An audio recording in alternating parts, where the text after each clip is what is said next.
हाँ, तो राष्ट्रपति के पार्ट 2 में हम पढ़ेंगे राष्ट्रपति की आपातकालीन शक्तियां, यानी कि जब राष्ट्रपति आपातकाल लगाता है किसी देश के अंदर तो उसके पास क्या क्या शक्तियां होती है और वो आपातकाल कब कब लगा सकता है।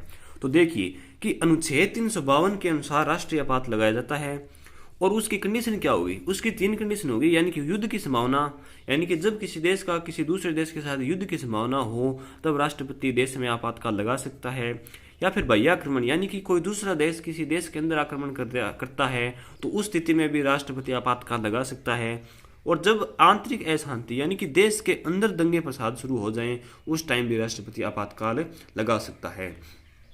अब देखिए कि 44वां संविधान संशोधन 1978 के तहत, यानी कि 44वां संविधान संशोधन 1978 में हुआ था और ये मोस्ट इंपॉर्टेंट है, ये सबके याद होना ही चाहिए। उसके तहत क्या था कि आंतरिक अशांति शब्द को हटाकर सशस्त्र विद्रोह का शब्द जोड़ दिया गया था। यानी कि हमने पढ़ा था कि आंतरिक अशांति के अकॉर्डिंग राष्ट्रपति है वो आपातकाल लगा सकता है, तो 1978 का जो एक्ट था उसके अकॉर्डिंग इसको नाम बदलकर सशस्त्र विद्रोह कर दिया गया था। अब आगे देखिए कि केंद्रीय मंत्रिमंडल की लिखित सिफारिश पर राष्ट्रपति के द्वारा राष्ट्रीय आपातकाल लगाया जाता है। अब आपको ये क्वेश्चन पूछ लिया कि राष्ट्रीय आपातकाल लगाता कौन है, तो वो राष्ट्रपति लगाएगा, और किसकी सिफारिश पर लगाएगा, तो वो लगाएगा केंद्रीय मंत्रिमंडल की लिखित सिफारिश पर। अब आगे देखिए कि मंत्रिमंडल शब्द का संविधान में कहीं भी उल्लेख नहीं किया गया है। ये बात सबको पता होनी चाहिए कि जो मंत्रिमंडल है उसका उल्लेख है वो संविधान में नहीं किया गया है। वैसे इसे जो प्राइम मिनिस्टर है, प्रधानमंत्री है, वो सभी मंत्रिपरिषद का एक अध्यक्ष होता है। इसी तरह से एक नॉर्मल सिद्धांत के अकॉर्डिंग इन्हें बना दिया गया है सभी मंत्रियों को, यानी कि सभी राज्य हैं उनके सभी कार्यों को संपादित करने में आसानी हो, इसलिए मंत्रिपरिषद को बनाया गया है। वैसे मंत्रिमंडल का कोई संविधान में जिक्र नहीं है। अब देखिए कि 44वां संविधान संशोधन 1978 के एक्ट के अकॉर्डिंग अनुच्छेद 352 मंत्रिमंडल शब्द को जोड़ दिया गया था। यानी कि जब 44वां संविधान संशोधन हुआ था 1978 के अकॉर्डिंग, तो उसमें एक नया अनुच्छेद जोड़ा गया था, उसका नाम था अनुच्छेद 352। उसमें मंत्रिमंडल शब्द को जोड़ दिया गया था। इससे पहले मंत्रिमंडल शब्द का उल्लेख संविधान के किसी भी भाग में नहीं था। अब देखिए कि राष्ट्रीय आपात प्रारंभ होने के 1 महीने के भीतर संसद की स्वीकृति मिलना अति आवश्यक है। यानी कि राष्ट्रपति ने है वो इमरजेंसी के अंदर अपना है राष्ट्रपति शासन है वो लगा दिया है किसी देश के अंदर, और उस टाइम संसद की कोई बैठक हुई नहीं थी, उस टाइम कोई वोटिंग नहीं हुई थी उसके ऊपर, लेकिन उस शासन लगने के 1 महीने के अंदर अंदर संसद के सत्र बुलाए गए और उसमें से उसके जो राष्ट्रपति शासन लगा था उसके बारे में वोट मिलने आवश्यक है, वहाँ पे उसे बहुमत मिलने आवश्यक है और वहाँ से उसे स्वीकृति मिलनी आवश्यक है, तभी वह आगे चलेगा, वरना 1 महीने के अंदर अंदर उसे खत्म करना पड़ेगा। अब देखिए कि राष्ट्रपति 6 माह में संसद से अनुमोदित होना अति आवश्यक है। यानी कि अब जो राष्ट्रपति शासन लगा है उसे उसकी जांच होगी, यानी कि वह कारगर है या नहीं, वह चल रहा है, उससे कोई फायदा है या नहीं, उसकी 6 महीने के अंदर अंदर संसद से उसकी स्वीकृति भी उसे मिलनी जरूरी है।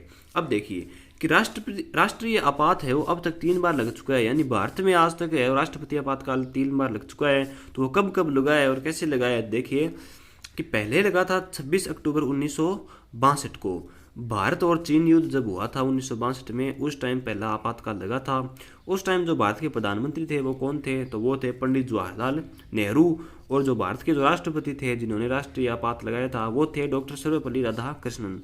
और जो आपात था वो समाप्त कब हुआ था, तो वो होता 10 जनवरी 1968 को, यानी कि 26 अक्टूबर 1962 से शुरू होकर 10 जनवरी 1968 को वह आपातकाल पूरा हुआ था। हाँ, तो अब देखिए कि दूसरा जो आपातकाल लगा था भारत में वो लगा था 3 दिसंबर 1971 को, और वो कब लगा था, वो लगा था भारत पाक युद्ध के दौरान। ठीक है, उस टाइम जो भारत के प्रधानमंत्री थे वो थी इंदिरा गांधी, उस टाइम राष्ट्रपति थे वी गिरी, वेंकटरमन गिरी, और जो राष्ट्रपति आपातकाल था वो 3 दिसंबर 1971 को स्टार्ट होकर खत्म कब हुआ था, तो वो हुआ था 21 मार्च 1977 को। ठीक है, अब देखिए कि भारत में तीसरा आपातकाल कब लगा था, वो लगा था जनवरी 1975 को। इसकी जो फिक्स डेट है वो पता नहीं है, 25-26 में, मतलब फिक्स है नहीं इसकी, इसलिए दोनों ही लिख दिए मैंने, इसलिए इसे आप ऐसे याद रखें कि जनवरी 1975। और उसका कारण क्या था, वो था आंतरिक अशांति, यानी कि देश के अंदर विद्रोह हुआ था, और वो उस टाइम जो प्राइम मिनिस्टर थे वो थे इंदिरा गांधी, और जो राष्ट्रपति थे वो थे फखरुद्दीन अली अहमद। और ये जो आपातकाल था वो समाप्त कब हुआ था, तो वो हुआ था 21 मार्च 1977 को। अब हम देखें आगे राष्ट्रपति शासन। तो तो राष्ट्रपति शासन की क्या शर्तें होती है, इसके जो पूरी थ्योरी है उसकी वो देखिए आप की पॉइंट्स के अकॉर्डिंग। अब देखिए कि राष्ट्रपति जो शासन है वो अनुच्छेद 356 के अकॉर्डिंग लगता है। अनुच्छेद 356 में इसका पूरा उल्लेख है। देखिए वो है क्या उल्लेख उसका, वो है कि जब किसी भी राज्य का संवैधानिक तंत्र विफल हो जाता है तो राज्यपाल इसकी सूचना केंद्रीय मंत्रिमंडल को देता है। यानी कि देश है वो सभी राज्यों से मिलकर बना होता है, ये बात बहुत नॉर्मल सी बात है। यानी कि हम अगर ऐसे कहें कि देश के अंदर अशांति है, देश के अंदर कोई भी मतलब विद्रोह हो रहा है तो वो किसी ना किसी राज्य में होगा, ये बात बहुत ही नॉर्मल है, सभी को पता होनी चाहिए, ये बात कॉमन सेंस की बात है। तो जिस राज्य में वो दंगे हो रहे हैं उस राज्य का जो राज्यपाल होगा वो उस दंगों की सूचनाएं केंद्रीय मंत्रिमंडल को देता है, ये बात यहाँ पे लिखी हुई है। अब देखिए आगे कि केंद्रीय मंत्रिमंडल की लिखित सिफारिश पर राष्ट्रपति के द्वारा उस राज्य में राष्ट्रपति शासन लगाया जाता है। ये बात मैंने आपको पहले बताई थी कि राष्ट्रपति शासन है वो किसकी सिफारिश पर लगता है, तो वो लगता है केंद्रीय मंत्रिमंडल की। और केंद्रीय मंत्रिमंडल को सूचना कौन देता है, तो वो देता है विशेष राज्य का राज्यपाल, जिस राज्य में विद्रोह हो रहे हैं। अब आगे देखिए कि राष्ट्रपति शासन प्रारंभ होने के 2 माह के भीतर संसद के दोनों सदनों के साधारण बहुमत से अनुमोदित करना अति आवश्यक है। यह बात भी मैंने आपको बता दी थी कि राष्ट्रपति आपात है वो हमेशा इमरजेंसी के टाइम में लगता है। उस टाइम कोई संसद का अधिवेशन हो या ना हो कोई जरूरी नहीं है, लेकिन उसके 2 महीने के अंदर अंदर संसद का कोई अधिवेशन बुलाया जाना जरूरी है और उसके अंदर उस राष्ट्रपति आपात को बहुमत भी मिलना अति आवश्यक है, वरना वह शासन हटाना भी पड़ सकता है। अब देखिए कि ऐसी स्थिति में राष्ट्रपति शासन 6 माह के लिए बढ़ जाता है। यानी कि आपको है वो बहुमत मिल गया है तो आपका जो राष्ट्रपति शासन है वो 6 माह तक और बढ़ जाता है, ये बात यहाँ पे लिखी हुई है।